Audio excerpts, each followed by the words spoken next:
Good morning. നമുക്ക് പെട്ടെന്ന് ഒരു ക്വസ്റ്റ്യൻ ചെയ്യാം കേട്ടോ. Okay, what is the slope of the line joining the points 2, 7 and 6, 4? നമ്മൾ ചെയ്തിട്ടുള്ള ടൈപ്പ് തന്നെയാണ്. സ്ലോപ്പ് കണ്ടുപിടിക്കാൻ ഇത് 3 പാർട്ടുണ്ട്, ഓരോന്നോരോന്നായിട്ട് ചെയ്യാവേ. ആദ്യം സ്ലോപ്പ് കണ്ടുപിടിക്കുന്ന ഫോമുല എന്നാ? y2 minus y1 by x2 minus x1. നിങ്ങൾക്ക് അറിയത്തില്ലേ? ഓക്കെ, നമ്മുടെ പോയിന്റ്സ് ഏതൊക്കെയാണ്? 2, 7, 6, 4. ഞാൻ x1 y1 x2 y2 നോക്കി നേരത്തെ എഴുതി ഇട്ടിരിക്കുക കേട്ടോ, എളുപ്പത്തിന്. ഓക്കെ, അപ്പൊ y2 എത്രയാണ് ഇവിടെ? y2 4 മൈനസ് y1 എത്രയാ? 7 ബൈ അടുത്ത x2 എത്രയാണ്? 6 മൈനസ് x1 2. സബ്ട്രാക്ട് ചെയ്യാൻ പോവാ. 4 മൈനസ് 7 എന്ന് പറയുമ്പോൾ എത്രയാ? നമുക്ക് വേറൊന്നും നോക്കണ്ട, ആദ്യം കിടക്കുന്നത് വലുതാണോ ചെറുതാണോ ഒന്നും നോക്കണ്ട. നമ്മൾ സൈൻ നോക്കിയാൽ നമ്മളിപ്പം പ്ലസും മൈനസും ചെയ്യുന്നത് അല്ലേ? ഇത് പ്ലസ് ഇത് മൈനസ്. ഒരു പ്ലസും മൈനസും വന്നാൽ മൈനസ് ചെയ്തിട്ട് വലുതിന്റെ സൈൻ മൈനസ് ചെയ്യുമ്പോൾ 7 മൈനസ് 4 എത്രയാണ്? 3. വലുതാരാണ്? 7. കൂടെ കിടക്കുന്നത് ആരാണ്? മൈനസ്. അത് അങ്ങോട്ട് കൊടുക്കുക. നമ്മൾ ഇതെല്ലാം ഡിസ്കസ് ചെയ്തിട്ടുണ്ട്, വീഡിയോ ഉണ്ട്, അതിന്റെ പോയി കാണണം കേട്ടോ. മറന്നു പോയെങ്കിൽ, നിങ്ങൾ മറന്നിട്ടൊന്നുമില്ല എനിക്കറിയാം. 6 മൈനസ് 2 എത്രയാണ്? സാധാരണ പോലെ എത്രയാ? 4. നമ്മുടെ സ്ലോപ്പ് കിട്ടിയില്ലേ? മൈനസ് 3/4. സിമ്പിൾ ആയിട്ട് നമുക്ക് ആദ്യത്തെ ഭാഗം കിട്ടി. ഇനി അടുത്ത എന്താണ് ചോദിച്ചിരിക്കുന്നത്? Equation of the line. നമുക്കറിയാം സ്ലോപ്പ് ഉണ്ടെങ്കിലേ നമുക്ക് ലൈനിന്റെ ഇക്വേഷൻ എഴുതാൻ പറ്റത്തുള്ളൂ. ഇക്വേഷൻ ഓഫ് ദ ലൈനിന്റെ ഫോർമുല എന്താണ്? y minus y1 by x minus x1 is equal to slope. അതാണ് നമ്മുടെ ഫോർമുല. ഓക്കെ, വൈയും എക്സും വൈയും അതുപോലെ തന്നെ ഇട്ടേക്കണം. y മൈനസ് ഇവിടെ y1 എത്രയാ? y1 7. Okay, by x minus x1 എത്രയാ? 2 ഇസ് ഈക്വൽ ടു നമുക്കിപ്പോൾ എത്ര കിട്ടിയായിരുന്നു? സ്ലോപ്പ് എത്ര കിട്ടിയായിരുന്നു? മൈനസ് എത്രയായിരുന്നു സ്ലോപ്പ് കിട്ടിയത്? മൈനസ് 3/4. ഞങ്ങൾ തൂത്ത് കളഞ്ഞായിരുന്നു. ഓക്കെ, മൈനസ് 3/4 സ്ലോപ്പ് കിട്ടി. നമുക്കിത് ഇക്വേഷൻ ഉണ്ടാക്കണം. ഇക്വേഷൻ ഉണ്ടാക്കുമ്പോൾ ഇവിടെ നോക്കി, ഇവിടെ ഉണ്ട് ന്യൂമറേറ്ററും ഡിനോമിനേറ്റർ, ഇവിടെ ഉണ്ട് ന്യൂമറേറ്റർ ഡിനോമിനേറ്റർ. അപ്പം നമ്മൾ ഇതെന്ത് ചെയ്യാൻ പോണ? Cross multiplication. ഇവരെ ഇങ്ങോട്ട് ഇൻറ്റ് ചെയ്യുക, ഇവരെ ഇങ്ങോട്ട് ഇൻറ്റ് ചെയ്യുക. ഇത്രയേ ഉള്ളൂ. ക്രോസ് മൾട്ടിപ്ലിക്കേഷൻ ചെയ്താൽ മതി. അപ്പൊ ഇവിടെ ഈ 4 ഇങ്ങോട്ട് വരും. 4 ഇവിടെ എന്ത് ചെയ്യുമായിരുന്നു? ഡിവൈഡ്. അപ്പൊ ഇപ്പുറത്ത് വരുമ്പോ എന്താകും? മൾട്ടിപ്ലിക്കേഷൻ. അപ്പം 4 ഇൻറ്റു y മൈനസ് 7 അല്ലേ? 4 ഇൻറ്റു ഈ ബ്രാക്കറ്റ് ഇട്ടാൽ, ഇത് രണ്ട് ടേം ഉള്ളതുകൊണ്ട് ഒരുമിച്ച് ഒരു ബ്രാക്കറ്റിൽ ഇട്ടിട്ട് ഇൻറ്റുവിന് പകരം നമുക്ക് ബ്രാക്കറ്റ് ഇട്ടാൽ മതി. ഇൻറ്റു സൈൻ ഇടേണ്ട ആവശ്യമൊന്നുമില്ല. Is equal to. ഇനി ഇവരെ ഇങ്ങോട്ട് കൊണ്ടുപോവാം. ഇവിടെ ആര് കിടപ്പുണ്ട്? -3. ഇവിടെ x മൈനസ് 2 എന്ത് ചെയ്യും? ഇവിടെ ഡിവൈഡ് അല്ല. അപ്പൊ ഇവിടെ ചെല്ലുമ്പോൾ എന്നാകും? ഇൻറ്റു ആകും. അപ്പൊ നമുക്ക് അവിടെ എഴുതാം x മൈനസ് 2 എന്ന് എഴുതി. ഇനി എന്ത് ചെയ്യാൻ പോവാം? ബ്രാക്കറ്റ് ഓപ്പൺ ആക്കാൻ പോവാണ്. അത് ഞാൻ ഇവിടോട്ട് എഴുതാം. ബ്രാക്കറ്റ് ഓപ്പൺ ആക്കുന്നത് എങ്ങനെയാണ്? ഇത് കൊണ്ട് ഓരോ ടേമിനെ ഇൻറ്റു ചെയ്യുക. 4 ഇൻറ്റു y 4y. ഓക്കെ, ഇനി 4 ഇൻറ്റു മൈനസ് 7. ആദ്യം ഇൻറ്റു ചെയ്തേ. 4 ഇൻറ്റു 7 എത്രയാ? 28 ആണ്. സൈൻ ഇടാൻ വരട്ടെ. ഇവിടെ ഇത് പ്ലസ് സൈൻ, ഇത് മൈനസ് സൈൻ. ഒരു പ്ലസും മൈനസ് സൈനും കൂടി ഇൻറ്റു ചെയ്യുമ്പോൾ എന്ത് ചെയ്യണം? നമ്മൾ മൾട്ടിപ്ലൈ ചെയ്തിട്ട് ഏത് സൈൻ കൊടുക്കണം? Minus sign. പ്ലസും മൈനസും കൂടെ മൾട്ടിപ്ലൈ ചെയ്യുമ്പോൾ മൈനസ് സൈൻ. ഇനി എന്നാ കിടക്കുന്നത്? ഈക്വൽ. ഇനി ഇവരെ ഇൻറ്റു ചെയ്യാൻ പോവാം. ഇവിടെ നോക്കിയേ, ഓൾറെഡി -3 ആണ്. അപ്പം -3 ഇൻറ്റു എക്സ് എത്ര വരും? -3x. അത് മനസ്സിലായത്? ഈ എക്സ് ആരാ? പ്ലസ് ആ. കണ്ടോ, ഒരു പ്ലസും മൈനസും കൂടി ഇൻറ്റു ചെയ്യുമ്പോൾ എന്നാ വരും? മൈനസ് വന്നു. ഓക്കെ, അങ്ങനെയാണെങ്കിൽ അടുത്ത് നോക്കാം. -3 ഇൻറ്റു -2. ആദ്യം 3 ഇൻറ്റു കൂടെ ഇൻറ്റു ചെയ്തേ. 3 ഇൻറ്റു 2 6. ഇത് മൈനസ് മൈനസും കൂടി ഇൻറ്റു ചെയ്യുമ്പോൾ എന്തായിട്ട് മാറും? പ്ലസ്.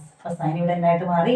പ്ലസ്. അത് നിങ്ങൾ പഠിക്കണം കേട്ടോ. ഇത് ആകെ മൊത്തം തെറ്റിപ്പോകും. പ്ലസും പ്ലസും വന്നാൽ പ്രശ്നമില്ല, പ്ലസ് ആണ്.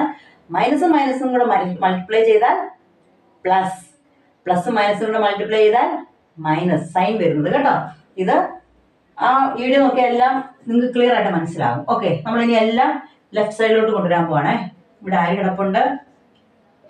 4y minus 28. ഇനി -3x ഇപ്പുറത്തോട്ട് വരുക. ഇവിടെ മൈനസ് ആയിരുന്നു, ഈക്വലിന് ഇപ്പുറത്ത് വരുമ്പോൾ അതെന്നായിട്ട് മാറും? പ്ലസ് ആയിട്ട് മാറും. ഇവിടെ +6 ആയിരുന്നു, ഈക്വലിന് ഇപ്പുറത്താകുമ്പോൾ എന്നായിട്ട് മാറും? -6 ആകും. Equal to 0. നമ്മൾ എഴുതുന്ന പോലെ ആദ്യം x വാല്യൂ എഴുതാം. x എത്രയാണ്? 3x. അത് കഴിഞ്ഞ് y വാല്യൂ എഴുതാം. +4y ആണ്. ഇവിടെ നോക്കിയേ, -28 ഉണ്ട്, -6 ഉണ്ട്. രണ്ട് മൈനസ് വന്നാൽ എന്ത് ചെയ്യും?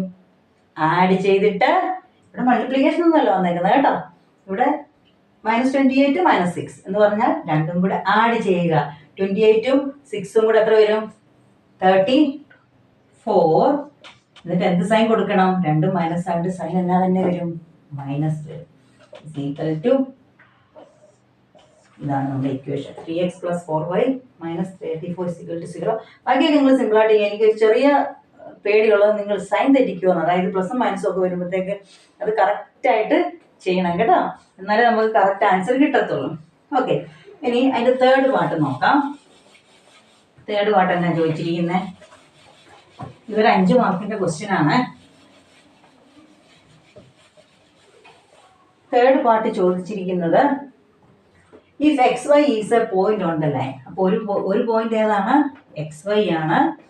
ഇനി അടുത്ത നമ്മൾ പ്രൂവ് ചെയ്യേണ്ടത് ഈ ലൈനിലെ പോയിന്റ് തന്നെയാണെന്ന്. അപ്പം x - 4ഉം y + 3 വേറൊരു പോയിന്റ് ആണ്. ഇവരും ആ ലൈനിൽ തന്നെ ഉള്ളതാണെന്ന് നമ്മൾ പ്രൂവ് ചെയ്യാനാണ് പറഞ്ഞിരിക്കുന്നത്. അപ്പൊ ഇത്രയേ ഉള്ളൂ. ഇത് നമ്മൾ x1 y1 എന്ന് എടുക്കുക, ഇത് x2 ഇത് y2 എന്ന് എടുക്കുക. എന്നിട്ട് നമ്മൾ ഇത് സ്ലോപ്പുമായിട്ട് ഇക്വേറ്റ് ചെയ്താൽ മതി. സെയിം സ്ലോപ്പ് തന്നെ കിട്ടുന്നുണ്ടോ എന്ന് നമ്മൾ നോക്കിയാൽ മതി. ഓക്കെ, അപ്പൊ നമുക്ക് എന്താണ് സ്ലോപ്പ് കണ്ടുപിടിക്കുന്ന ഫോർമുല ഉണ്ട്. എന്താണ്? x2 - x1 / y2 - y1. Okay, ഇവിടെ നമ്മുടെ x2 എത്രയാണ്? y + 3 അല്ലേ? ഒറ്റ ടേം ആയിട്ടാണ് കേട്ടോ. y + 3 എന്ന് പറയുന്ന ഒരു ടേം ആണ്. അത് നമ്മുടെ y2 മൈനസ് നമ്മുടെ x1 എത്രയാ? x2 - x1 എന്നാ പറഞ്ഞത്. x2 ആ ചോദിച്ചത്. സോറി. x2 എത്രയാണ്? x2 എന്ന് പറയുന്നത് x - 4 മൈനസ് അതിനല്ലേ x1. x1 എത്രയാ? x അടുത്ത തന്നെ y2 എത്രയാണ്? y + 3 മൈനസ് y1 എത്രയാ? y. കേട്ടോ? ഇനി ഇവിടെ നോക്കിയേ, ഇത് +x ഇത് -x. +x -x കൂടെ എന്ത് ചെയ്യും? ക്യാൻസൽ ആവും. അതെങ്ങനെയാ? 1x എന്നാണ് അർത്ഥം. +1 ഇത് -1. ഒരു പ്ലസും മൈനസും കൂടെ വന്നാൽ മൈനസ്. ഒന്നിൽ നിന്ന് പോലെ 0. അങ്ങനെയാണ് ഇവർ തമ്മിൽ ക്യാൻസൽ ആയത്. അതേപോലെ ഇവിടെ +y -y. ഈ +y മൈനസും ക്യാൻസൽ ആയി. ബാക്കി മേളിൽ ആരുണ്ട്? -4/3. നമുക്ക് കിട്ടിയ സ്ലോപ്പ് എത്രയായിരുന്നു? ആദ്യം ചെയ്തപ്പോൾ -4/3 തന്നെയല്ലേ കിട്ടിയത്. അപ്പൊ ഇവരുടെ സ്ലോപ്പും കണ്ടപ്പം ഏതാണ് ഈ പോയിന്റുകൾ? അതായത് xy അതിലുള്ളതാണ്. ഈ x - 4 y - 3 അത് ഈ പോയിന്റിലുള്ള ഈ ലൈനിലുള്ളതാണോ എന്നാണ് ചോദിച്ചിരിക്കുന്നത്. അപ്പൊ നമ്മൾ ഇത് രണ്ടും കൂടെ എടുത്തിട്ട് സ്ലോപ്പ് കണ്ടപ്പോൾ നമ്മൾ കണ്ട സെയിം സ്ലോപ്പ് തന്നെ കിട്ടിയത് കൊണ്ട് എന്ത് നമുക്ക് പറയാം? x - 4 and y + 3 is also point on this line. അതാണ് നമുക്ക് പ്രൂവ് ചെയ്യേണ്ടത്. അപ്പോൾ ഇത് വേറെ ക്വസ്റ്റ്യൻസ് നിങ്ങൾക്ക് ഇങ്ങനെ വരാം. ഇത് ഈ ലൈനിൽ തന്നെ ഉള്ളതാണോ എന്ന് ചോദിച്ചു കഴിഞ്ഞാൽ നിങ്ങൾ എന്ത് കണ്ടുപിടിച്ചാൽ മതി? സ്ലോപ്പ് കണ്ടുപിടിക്കുക. അപ്പം നേരത്തെ ചെയ്തു വെച്ചിരിക്കുന്ന സ്ലോപ്പുമായിട്ട് ഈക്വൽ ആണെങ്കിൽ സെയിം സ്ലോപ്പ് തന്നെ വരുവാണ്. This point is also on that line എന്ന് നമുക്ക് പറയാം. ഓക്കെ, ഈ മൂന്നാമത്തേതൊന്ന് ഒന്നും ശ്രദ്ധിക്കുക. അത്രേ ഉള്ളൂ. ഒന്ന് ശ്രദ്ധിച്ചാൽ മതി, അത് നിങ്ങൾക്ക് മനസ്സിലാകും. ഓക്കെ, എല്ലാവർക്കും മനസ്സിലായെന്ന് വിചാരിക്കുന്നു. Okay, thank you.